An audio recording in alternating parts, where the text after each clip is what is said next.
আগুনটা তো প্রথমে এত বড় করে ছড়ায় নাই, যখন আগুনটা ছোট ছিল বা অল্প জায়গার ভিতর ছিল তখন যদি ফায়ার সার্ভিস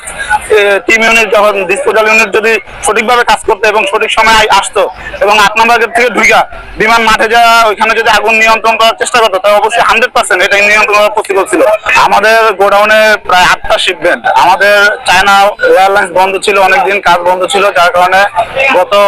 বৃহস্পতি শুক্র শনি 3 দিনে আমাদের প্রায় 8টা শিপমেন্ট নামছে, সব মাল পুড়ে ছাই। যখন আগুনের সূত্রপাত হয় কুরিয়ার গেটের কোণা থেকে, ওইখানে যখন আগুন লাগে তখন আমরা খবর পাই এবং আমি আশকোনা থেকে আসি এবং আইসা থেকে ওইখানে আগুন ওইখানে বিদ্যমান জ্বলতেছে। আগুনটা তো প্রথমে এত বড় করে ছড়ায় নাই, যখন আগুনটা ছোট ছিল বা অল্প জায়গার ভিতর ছিল তখন যদি ফায়ার সার্ভিস টিম ইউনিট, যখন ডিসপোজাল ইউনিট যদি সঠিকভাবে কাজ করতো এবং সঠিক সময় আসতো এবং 8 নম্বর গেট থেকে ঢুকা বিমান মাঠে যাওয়া ওইখানে যদি আগুন নিয়ন্ত্রণ করার চেষ্টা করতো তাহলে অবশ্যই 100% এটা নিয়ন্ত্রণ করা পসিবল ছিল। 8 নম্বর